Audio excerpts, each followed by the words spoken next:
सभी अधिवक्ता बंधुओं और अधिवक्ता बहनों को हमारा प्यार भरा नमस्कार। हमारे मुस्लिम कम्युनिटी के सभी अधिवक्ता बंधुओं और बहनों को उनके कम्युनिटी का सबसे प्रमुख पर्व ईद मुबारक हो। सभी अधिवक्ता बंधुओं को अपने प्रारंभिक और मुख्य परीक्षा की तैयारी में जिन चीज़ों की ज़रूरत पड़ती है, जो पढ़ाई लिखाई से इतर होता है, जिसका संबंध याद करने से भी नहीं होता, जिसका संबंध अध्ययन को सजाने, संवारने, निखारने के संसाधन से भी नहीं होता, जो अनजाने में आपके इस अध्ययन को विकसित करने में मददगार होता है, उस बालोचित सरलता और मनोचित दशा पर आज चर्चा करेंगे।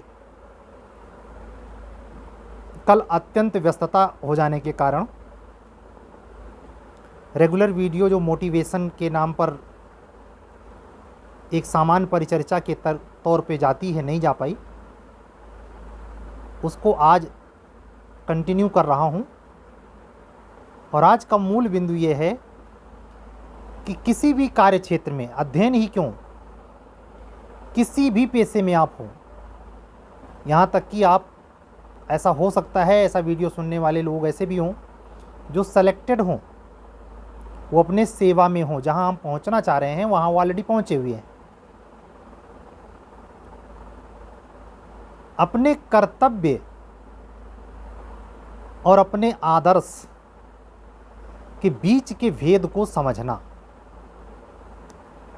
अपने कर्तव्य और अपने आदर्श के बीच के भेद को समझना, कर्तव्य को आदर्श के दायरे में घसीटकर उसका इतिश्री मत कर देना। जैसे मिथकीय अवधारणा क्या होती है, जब तक आप व्यवस्था के भीतर नहीं जाते। अरे भैया, जो आदर्श बधार रहे हो ना, जब व्यवस्था में आओगे तब पता चलेगा। तुमको भी वैसे करना पड़ेगा जैसे सगरो व्यवस्था में लोग कर रहे हैं। उसका स्पष्ट अवधारणा क्या होती है, गलत कर रहे हैं, तुमको भी गलत करना पड़ेगा। मैं आज का बिंदु इसी पे रखना चाहता हूँ, चाहे आपके अध्ययन के प्रति की ईमानदारी हो, चाहे पद प्राप्त करने के बाद आदर्श और कर्तव्य के बीच विभेदक रेखा हो। तो ये जो आप बाहर सुन सुन के कान पक जाता है आपका, और फिर अंदर जाते हैं, आपका सिलेक्शन हो जाता है और आप व्यवस्था के भीतर जाते हैं, तो आपको याद आता है, हंट करता है वो।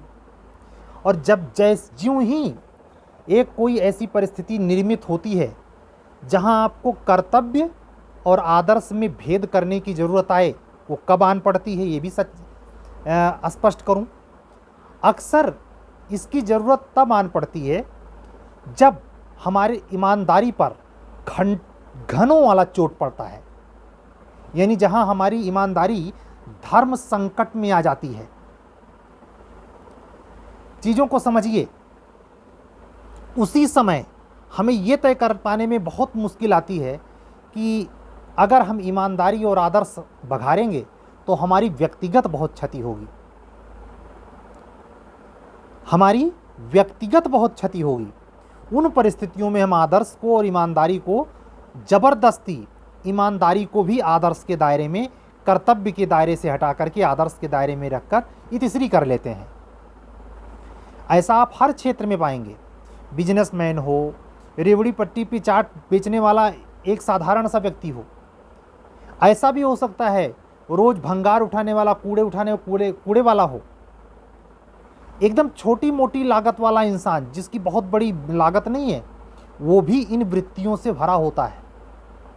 उसको भी 4 पैसे की इनकम की बात होती है। वो आदर्श और कर्तव्य के बीच में विभेदक रेखा खींचकर और अपनी इतिश्री कर लेता है, यानी अपने कर्तव्य से च्युत हो जाता है।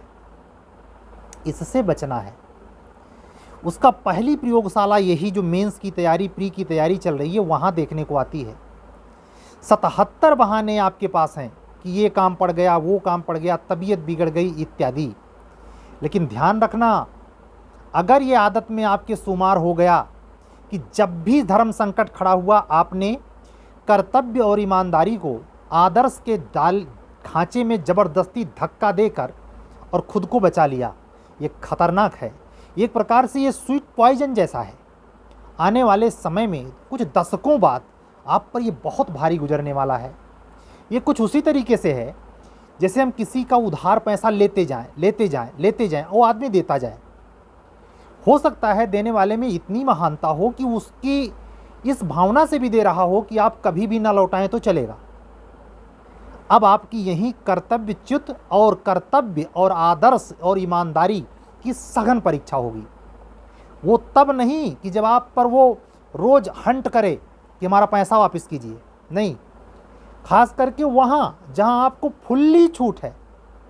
वो अपने एटीट्यूड से नहीं, प्रत्यक्ष कह चुका है कि दिया तो दिया, नहीं दिया तो कोई बात नहीं। उस स्थिति में आपका नैतिक फर्ज क्या कहता है? किसी से भी लिया गया धन अगर समय रहते नहीं वापस कर पाए तो आप पर भारतीय हिंदू मेथोडोलॉजी क्या कहती है? ऋण के तौर पर वो दर्ज होता है।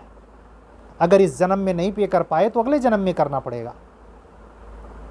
कहने का मतलब है ये जो कर्ज लेने का हिसाब किताब है वो आपके अध्ययन में भी है। आप अपने खुद से कर्ज लेते हैं। क्या कह लिया परसों कि इसने शेड्यूल में इतना हम पढ़ेंगे, नहीं पिया, ये उधार रह गया कि नहीं रह गया? अगर आप आदर्श और ईमानदारी में विभेद बाकायदे से करते हैं, समझते हैं कि आदर्शात्मक बातें वो होती हैं जो पूरी ना की जा सकें, लेकिन कर्तव्य वो बात नहीं होती जिसको आदर्श के खांचे में रख दें कि हर कोई भगवान राम नहीं हो सकता। हाँ, हर कोई नहीं हो सकता, हर बात ये नहीं लागू होती भाई। इसके आड़ में आप ऐसे तमाम कृत्य करते जाते हैं। किसी का पैसा वो ठीक है वापस नहीं मांगेगा, कभी नहीं मांगेगा, लेकिन आपका ये आदर्श नहीं है, आपका ये मूल नैतिकता नहीं है कि उसको वापस नहीं। आवश्यक रूप से ये तब और ज़्यादा बलवान हो जाता है जब वो मांग नहीं रहा है। अगर आप में ये उच्चता है, ये प्योरिटी है, तो आप देखेंगे ये पद, ये गरिमा, ये क्षेत्र, ये भौतिकता, ये धन लालसा सब दो कौड़ी का साबित होगा। इसका सुख है आप पाएंगे। ये सुख शब्द भी मुझे हल्का लगता है। आनंद मिलेगा आपको।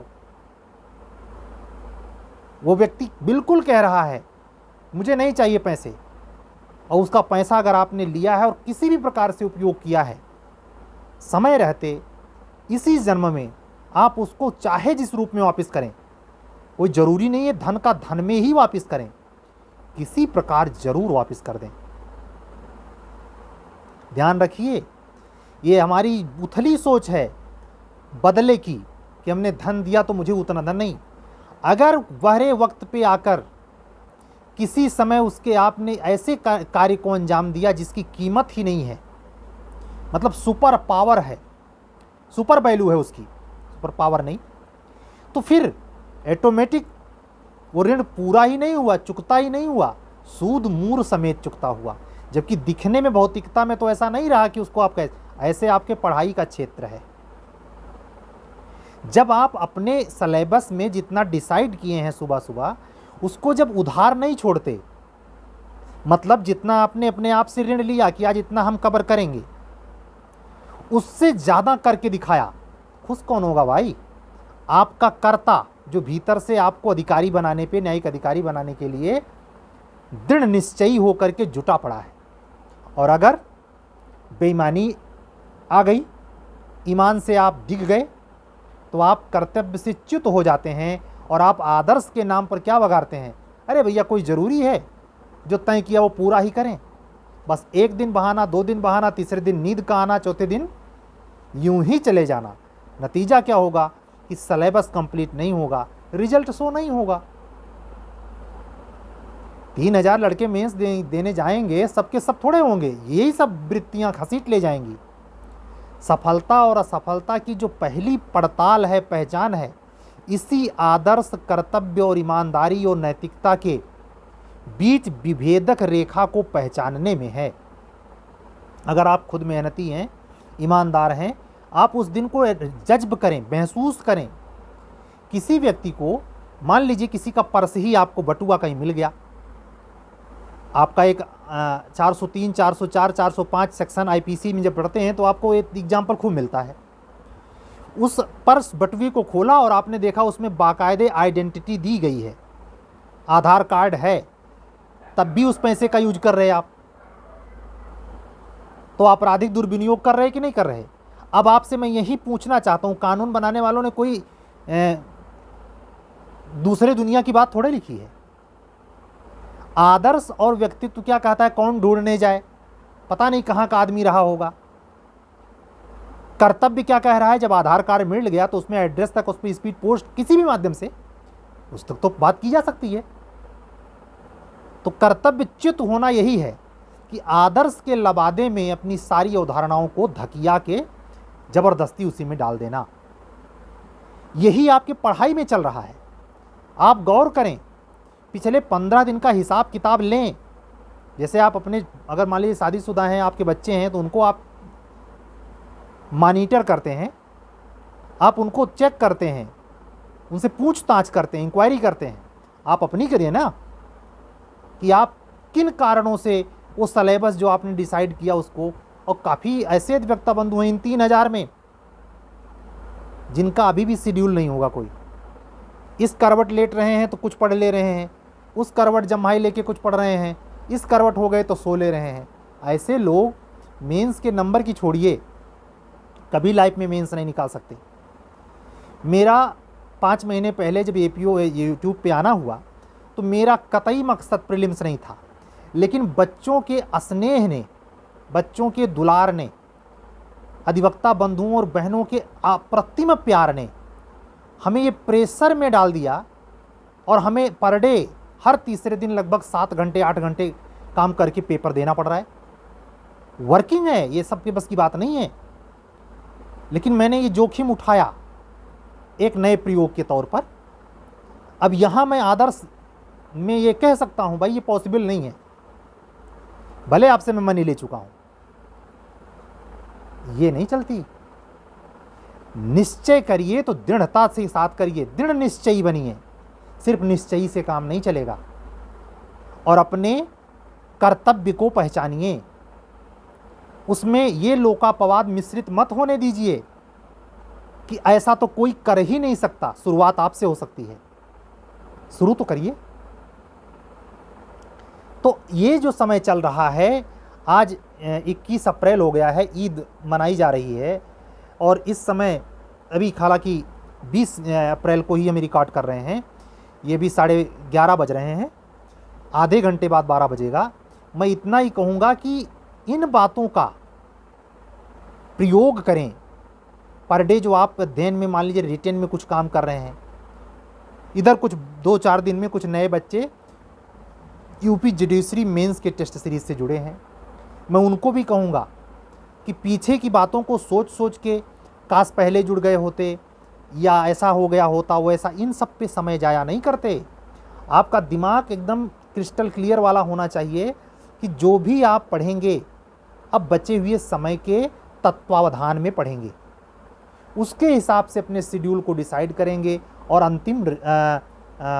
अंतिम टारगेट को पूरा करने के लिए अंतिम तरीके पे जाएंगे। इसमें भी विकल्प अब ना छोड़ेंगे। बचा कितना है, 23 मई से आपका पेपर है, 20-22 हो ही गया है, महीने भर का टाइम बचा है, 2 दिन आप सेंटर के पहले आ ही जाएंगे। तो ये इसको आप ये मान के चलें कि बहुत लैंग्वेज का मेरा टेस्ट सीरीज का पेपर हो चुका, अभी 2 लैंग्वेज का और होगा, अल्टरनेट है। पहले इंग्लिश लैंग्वेज का पेपर कल था, उसकी आज दिया गया था, बच्चों ने दिया, कापियाँ आ गई हैं, कल सुबह उस पर क्वेरी मेरी होगी। और कल के दिन में प्री का कोई टेस्ट नहीं है, परसों हुए तो कल के डेट में कापियाँ चेक होंगी, और परसों के लिए यानी एक दिन का अल्टरनेट डे मैंने रखा है, हिंदी लैंग्वेज का पहला पेपर जाएगा। एक बार जो बच्चे जीएस के अकॉर्डिंग यूपी जुडिशरी मेंस का टेस्ट ज्वाइन करना चाहते हैं तो उनके लिए 1 मई से पहला पेपर है, और कंटिन्यूअस उसके 5 पेपर होंगे, एक दिन का अंतर लेके अगर होगा वो शेड्यूल उस व्यक्ति के पास चला जाएगा जो जुड़ना चाहता है। ऐसे प्रारंभिक परीक्षा पर उत्तराखंड की डेट तो बहुत पास आ गई है, तो इसके बारे में तो कहना ही बेकार है। लेकिन अभी भी 4 जून को जो बिहार जुडिशरी का चल रहा है, उसकी भी प्रारंभिक परीक्षा को ध्यान में रखते हुए टेस्ट सीरीज इसी के साथ साथ कंटिन्यू है। और साथ ही उत्तर प्रदेश उच्चतर न्यायिक सेवा की जो वैकेंसी आने ही वाली थी, उसमें किन्हीं कारणों से सिलेबस का मसला है या कुछ और बात है, जो भी है वो एक वाजिब कारण से ही रुकी पड़ी है। आने वाले समय में चाहे मई में आ जाए, चाहे और पोस्टपोन हो जाए, कहना मुश्किल है थोड़ा, लेकिन उसके संदर्भ में भी जो 2022 की वैकेंसी करके आने वाली है उत्तर प्रदेश उच्चतर न्यायिक सेवा के लिए, उसके संदर्भ में भी प्रारंभिक परीक्षा का टेस्ट सीरीज आन है और उसके 13 टेस्ट पूरे हो गए। कुल लगभग 37-38 टेस्ट होने हैं HJS के थ्रू आउट। लगभग 24 से 26 टेस्ट होने हैं बिहार के अकॉर्डिंग, और लगभग 16 टेस्ट होने हैं उत्तराखंड के अकॉर्डिंग। और हर स्टेट के हिसाब से अलग अलग इसकी फी है। तो अगर आप इनमें से, तो उत्तराखंड का सवाल है, लेकिन बिहार और UP HJS प्री के लिए अगर ज्वाइन करना चाहते हैं तो पीछे की भी क्लासेस या जो पीछे के भी टेस्ट हो गए हैं वो भी आपको उपलब्ध कराए जाएंगे।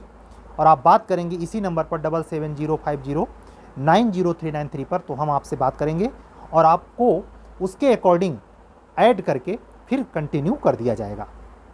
खास करके ये बिहार की जो 4 जून को परीक्षा है, उसमें सीटें थोड़ा हैं, उत्तराखंड कितना सीमित नहीं है, तो वहाँ भी अपॉर्चुनिटी है। और काफ़ी ऐसे बच्चे हैं जो बिहार जुडिशरी का प्रीलिम्स देने जा रहे हैं, साथ साथ HJS भी दे रहे हैं, देते हैं।